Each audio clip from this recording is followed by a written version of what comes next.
Okay, so look, serious question. Do you feel like you're wealthier than you were maybe a year or two ago? From American Public Media, this is Marketplace.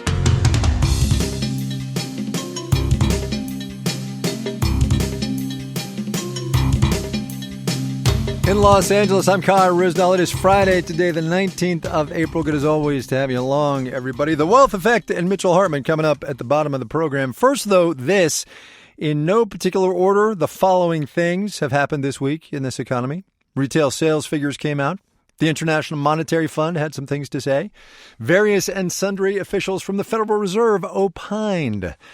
What does it all mean, do you suppose? That's why Courtney Brown is here. She's with Axios. Jordan Holman is here as well. She's at the New York Times. Hey, you two.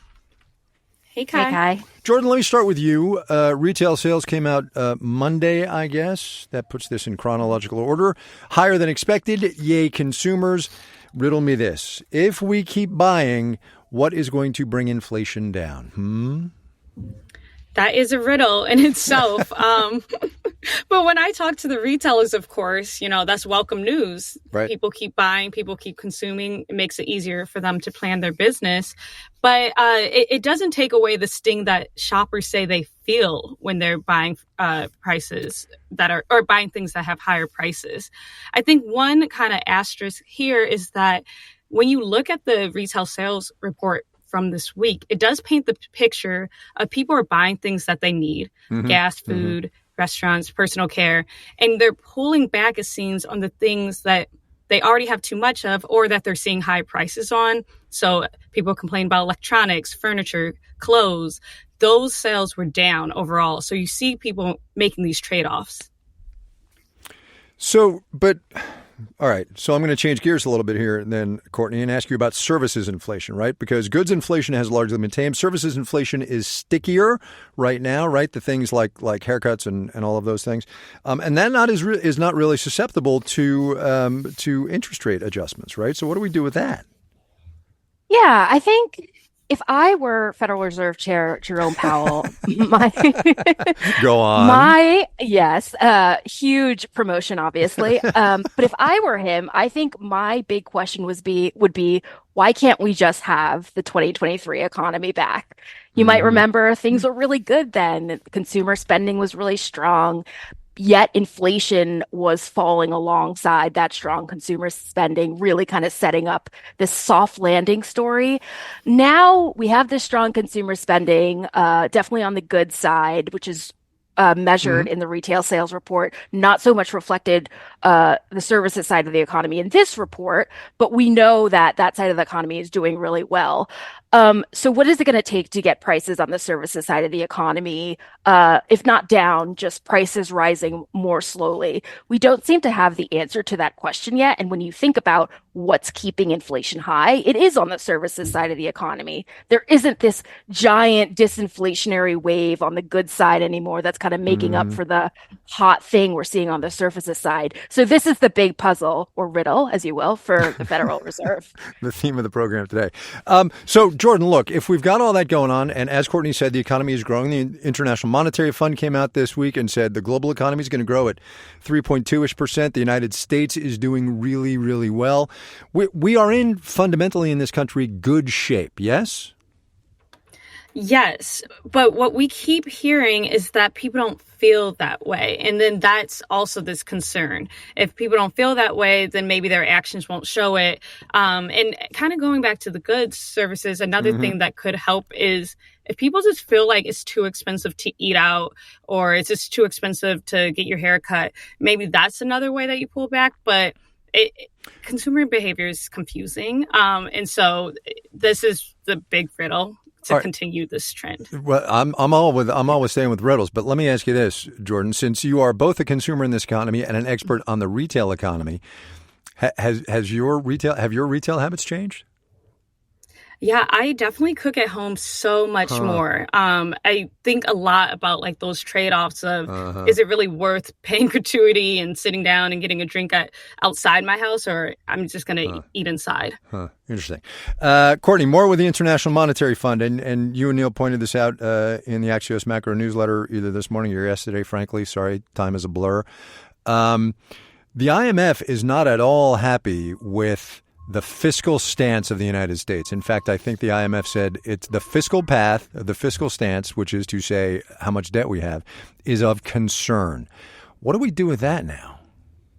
Yeah, the IMF gave the US kind of a lecture, like a kid It did, who is in big trouble with its mom. Yeah, I think it's one of the sharper worded warnings that we've gotten from the IMF on what they call this unsustainable fiscal path that the US is on.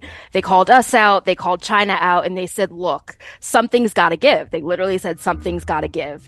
Either the path that we're on continues and there are huge global spillovers, and you kind of further prevent the disinflationary process because you've got government spending that's so strong, it's kind of stimulative on one hand, but then you have monetary policy, which the Fed is in charge of, trying to constrain the economy. So these two things are at odds, and the IMF is basically saying that we have to get our house in order, and several other big economies around the globe also have to get our house in order. Okay, but look, hang on, Courtney, because the big credit rating agencies have been yelling at the United States for, when was the downgrade, right? 2011 was the first downgrade. We just had another warning about it, and now we have the IMF.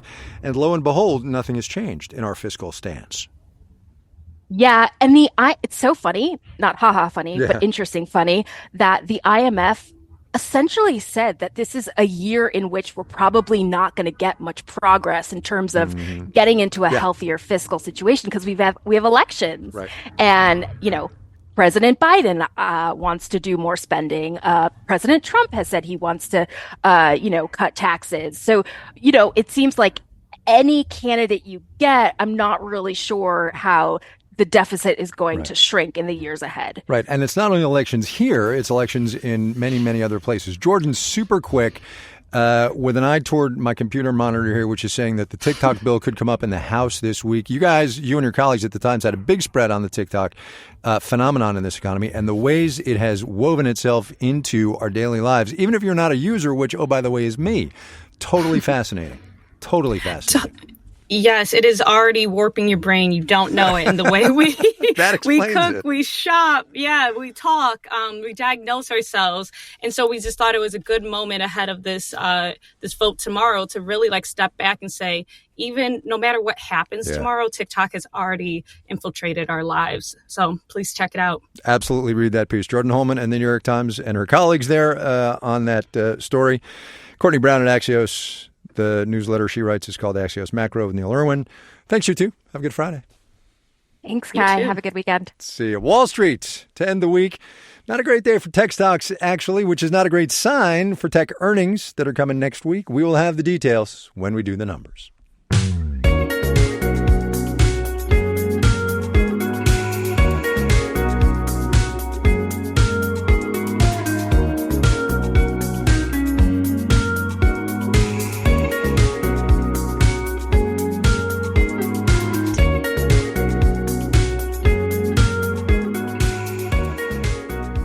All right, Jordan was talking about this a second ago. Some of the stuff that people keep spending on despite higher prices. Consumer packaged goods is high on that list. Shampoos, laundry detergents, diapers, razors, and so on and so on. Demand there has been pretty resilient, even with prices where they are. The consumer packaged good conglomerate Procter & Gamble released quarterly earnings this morning. Sales were up a bit, but they were short of expectations due in part, the company says, to, wait for it, higher prices. Marketplace's Kimberly Adams has that one. Even though sales were up for P&G, it wasn't really because more consumers were buying their stuff. It just cost more. And in some parts of the business, prices drove down sales. That matches trends Natalie Gallagher, principal economist at forecasting firm Prevedere, is seeing from consumers. They're experiencing a lot of price fatigue. They might have taken price in stride a little bit more in 2022 and even into 2023. But we're absolutely seeing that consumers are really responding to the weight on their wallets. And they're responding in several ways, says Charmaine Adaran, a professor of marketing at Bryant University in Rhode Island. Some consumers, use products more sparingly, right? Or reduce the frequency of their purchase to manage their budgets. Consumers are also looking for more sales. using coupons or maybe even buying in bulk during promotions to kind of mitigate the impact of these price rises. Others are giving up and switching to private label brands. But when you're as big as Procter & Gamble, you can fight back. Because P&G is able to spend the type of dollars they spend in marketing, they can keep themselves ahead or at parity with the private label brands that are in that category. Phil Kafarakis is president of the International Food Service Manufacturers Association. P&G has increased ad spending by 14%. They're not going to lose too much market share. They might be more aggressive in one quarter versus another and then back off because I think they have that flexibility and that keeps them in the game. Because at the end of the day, if you really like your shampoo and you can afford it, you'll probably just stick to what you like, even if you're bitter about the price. In Washington, I'm Kimberly Adams for Marketplace.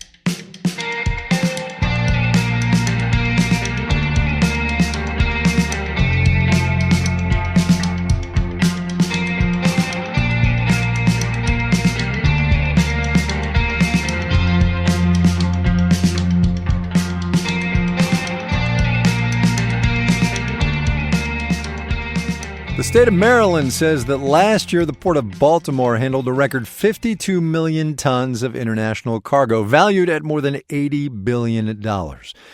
Since the collapse of the Francis Scott Key Bridge, though, the port is mostly at a standstill. And while salvage crews are working hard to clear the wreckage, many others are waiting in the wings to be able to get back to work.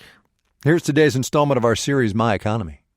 I'm Dawn Speakman. I'm the owner of Drayage Solutions. We're a woman-owned drayage company, and we operate out of the Port of Baltimore. The terminology for drayage is that you basically pick up a container and you take it to the warehouse. We move about 120 to 150 containers a week, so it's about 7,000 a year, and now we're down to nothing. It's pretty catastrophic for us. We had some work for a few days that was already in the pipeline. But after that, we are 100% shut down. So it is catastrophic. We are at a complete standstill halt. Me personally, I didn't really think it happened. My brother contacted me at 3:00 in the morning and sent me a text message. And I thought he was kidding. I thought his phone got hacked or something. So I called him up and he was like, no, it really did collapse. And then I was up from 3:00 on watching the news. We actually did have containers to pull out of the port that day. So I did have drivers in the port that day that it happened. And I had sent them a message that said, please be careful. It was an interesting day as more of the media came out and we watched different videos of it. Then reality set in. And it was like, okay, this is a horrific event. And how are we going to recover from this? We have a staff of 7 drivers. I have not had work for them since April the 1st. I've been able to keep paying them. I started this business with my own money and didn't have any loans until COVID. So we haven't used the Small Business Administration until COVID. And we may use it now, but I would prefer that's like a last resort. We did apply for a grant through the state of Maryland. So we're hoping to hear back by the end of the week with that. The intention is to keep them on the payroll and pay them their full salary until we can get things back to normal. We are very optimistic. I'm a very positive and optimistic person. We have to be patient, though, and we have to pray for the specialists and the professionals that are working to remove the debris and open up that channel. This is a very large undertaking, and we're going to just do whatever we have to do to make it through. We made it through COVID. We're going to make it through this, and ultimately we will get back to normal. It's just how long is it going to take for us to get there? Dawn Speakman there, founder and president of Drayage Solutions in Baltimore, Maryland. We cannot do this series without you, so let us know what's up, would you? Marketplace.org/myeconomy.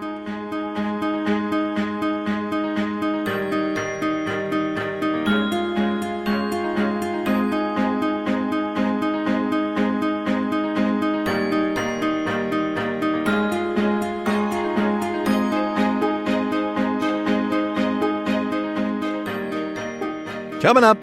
We're going to have countertops in about 5 days, which will be a lifesaver. Oh, the renovation blues. But first, let's do the numbers. Dow Industrial is up 211 points today, about 0.5%, 37,986. The NASDAQ fell 319 points, just over 2%, 15,282. Big tech reports next week. S&P 500 down 43 points, 0.9%, 49 and 67. For the week, the 5 days gone by, the Dow was unchanged. The NASDAQ off 5.5%. S&P 500 lost just over 3%. We heard from Kimberly Adams about Procter & Gamble.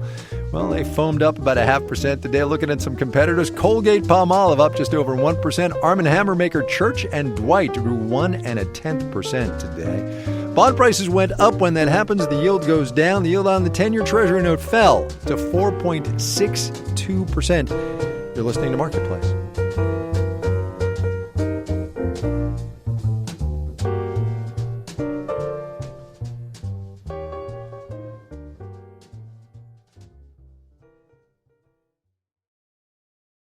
Looking for the highest interest rate on your cash? At Public.com, you can earn 5.1% APY with a high-yield cash account. And while we can't say it's officially the highest interest rate out there, we can say this. It's a higher rate than Robinhood, a higher rate than SoFi, a higher rate than Marcus, a higher rate than Wealthfront, frankly, a higher rate than Capital One, a higher rate than Ally, a higher rate than Barclays, a way higher rate than Bank of America and Chase, a higher rate than Citi, Wells Fargo, Discover, and it's a higher rate than American Express, too.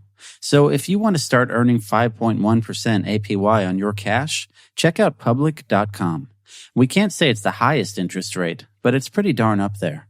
This is paid for by Public Investing, 5.1% APY as of March 26, 2024, and is subject to change. A high-yield cash account is a secondary brokerage account with Public Investing, member FINRA/SIPC. Funds from this account are automatically deposited into partner banks where they earn a variable interest and are eligible for FDIC insurance. Neither Public Investing nor any of its affiliates is a bank. U.S. only. Learn more at public.com/disclosure/high-yield-account. This Marketplace podcast is supported by Gusto. Let your employees know you've got their back by signing up for Gusto for payroll and HR. More than 300,000 small business owners use Gusto. They offer benefits like health insurance, employee onboarding, and more. Get your payroll taxes filed, deductions calculated, and your team paid fast. No more pain. Just the joy of running your business. Get 3 months free when you go to gusto.com/marketplace. That's gusto.com/marketplace. This Marketplace podcast is supported by Palo Alto Networks. As you innovate to transform your business in today's digital world, how do you stay secure? At Palo Alto Networks, our mission is to protect your digital way of life. Whether it's unprecedented opportunities or uncertainties with AI and whatever comes next, we continually deliver innovation to make each day safer and more secure than the one before. More at paloaltonetworks.com. This is Marketplace. I'm Kai Risdall. Megan McCarty-Carino was telling us yesterday about how Netflix is getting more into mobile gaming, looking for new ways to grow beyond just adding new subscribers. Speaking of which, subscribers, that is, Netflix also says it's going to stop disclosing exactly how many of them it has. Disclosing company metrics beyond profits and losses and other general financials is something a lot of companies usually do. So we had Marketplace's Henry Epp spend some time today looking into why companies choose to share those kinds of numbers and why they might choose to stop. When a company is in its infancy, there's a decent chance it's not yet turning a profit. So instead of focusing on just how much money it might be losing, company leaders may point investors to some other metric that tells them, hey, we matter. In the beginning, it's all about getting mind share. It's all about land grab. Santosh Rao is at Manhattan Venture Partners. You need to show that, hey, we're growing, we're here, we're a sizable company. And in the place of profit margins, subscriber numbers or retail foot traffic or time spent on an app can show investors that a company could make more money in the future. It's sort of like how parents talk about their kids when they're really little, says Sarah Kunst, managing director of Clio Capital. When a kid is born, you say, this baby is 5 days old, and then it turns to 5 months old. But at some point, she says, those early measures evolve. Like, it would be weird if my parents started bragging about how I'm turning 405 months old tomorrow. I think I'm doing that math right. And so in general, as something is around longer, how we measure this changes.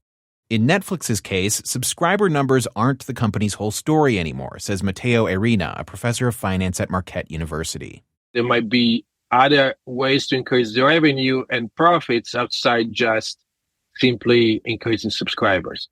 Selling ads on its cheaper subscription tiers, for example. It's also a sign that the company is profitable now and more mature, Arena says. Reaching maturity for a company is almost another word for slower growth. Which is kind of inevitable for a company that grew really fast for years. At some point, that level of growth is unsustainable. But now, says Steve Kaplan, a professor at the University of Chicago, Netflix has the luxury of telling investors to focus on their bottom line. Look at our revenues, look at our cash flows, and judge us on that. And, if we're growing those, then good things are happening. And subscriber numbers are probably doing fine. I'm Henry Epp for Marketplace.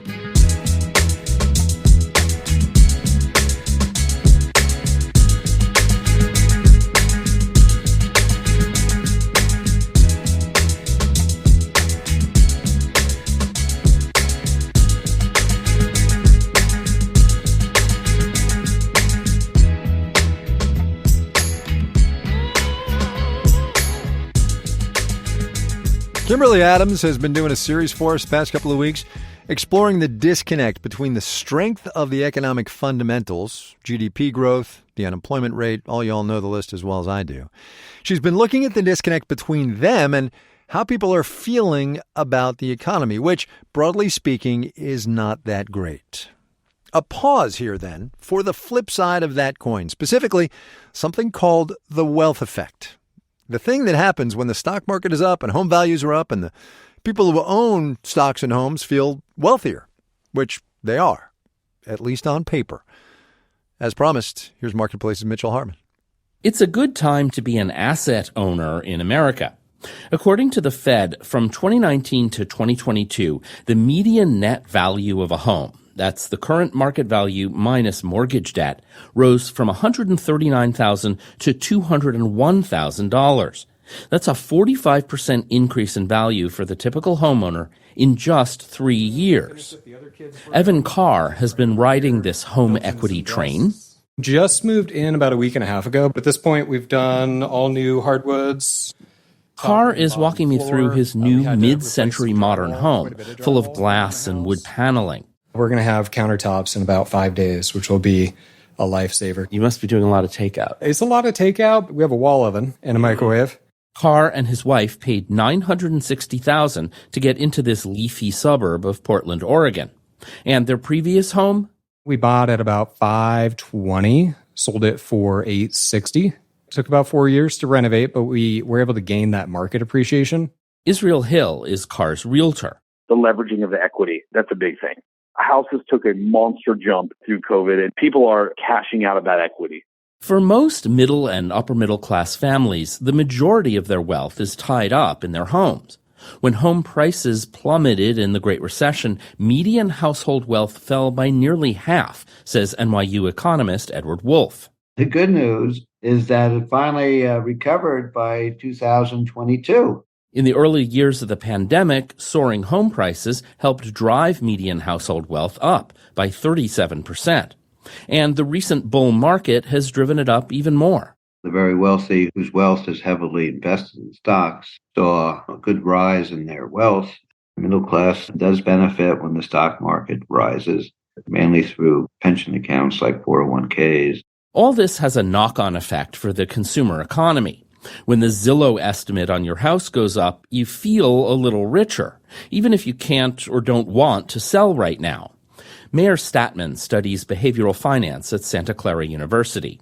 If the value of the house has gone up, you might spend 1, 2, or 3% of this increase. If that increase is in the value of your 401k, even though it is long-term, you might spend a bit more. While the wealth effect may be boosting consumer spending, it doesn't seem to be doing much for consumer sentiment, says Chris Jackson at public opinion firm Ipsos. We're waiting to see if the current bull market is reflected in public sentiment of like, oh, the economy's back on track, things are doing well, or if inflation continues to keep people depressed. The wealth effect may also have political implications. In every presidential election since 1984, when the S&P 500 rose in the 3 months before the election, the party holding the White House won in November. When the market fell, that party lost. Theoretically, a rising stock market should benefit the incumbent. Princeton presidential historian Julian Zelizer. Even if you're not investing in the stock market, you see it on the news, it's a kind of tell about whether a president is doing good or bad. So there's many reasons you'd think it would help, but it's not clear that it is.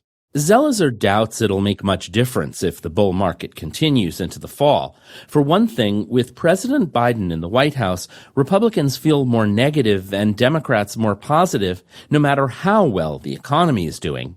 And Zelizer says there are other reasons the wealth effect might not pull much weight right now. Structural costs that Americans face, such as student debt, are much more pertinent in terms of how someone evaluates the economy than what they read about a bull market. Which only affects slightly more than half of Americans who even own stock directly or in a retirement account. I'm Mitchell Hartman for Marketplace.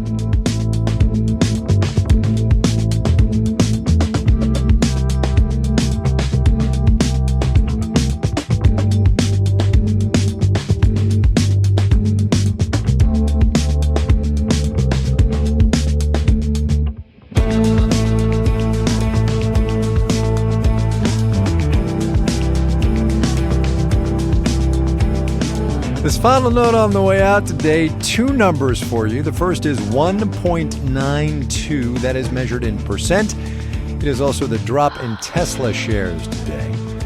Number two is 3,878. That is measured in Cybertrucks. The total number of them that Tesla has shipped to date, all of which, every single one, have now been recalled because, says the National Highway Traffic Safety Administration, the accelerator pedal could get stuck in the accelerate position. Our theme music was composed by B.J. Liederman. Marketplace's executive producer is Nancy Fargali. Donna Tam is the executive editor. Neil Scarborough is vice president and general manager. I'm Kai Ryssdal. Have yourselves a great weekend, everybody. We will see you again on Monday, all right?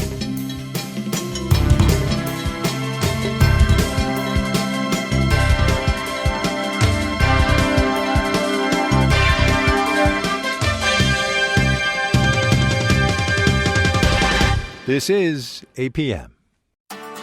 Hey there, I'm Bridget, co-host of Million Bazillion, Marketplace's podcast for kids about money. I want to tell you about our email newsletter course, Million Bazillion Academy. In this new and improved course, we'll help your kids learn about crypto, credit cards, and inflation in just 6 weeks. Each lesson comes with a podcast episode, a fun cartoon, discussion questions, and an activity that lets kids apply what they're learning in the real world. You can start at any time and work at your own pace. Sign up today at marketplace.org/academy.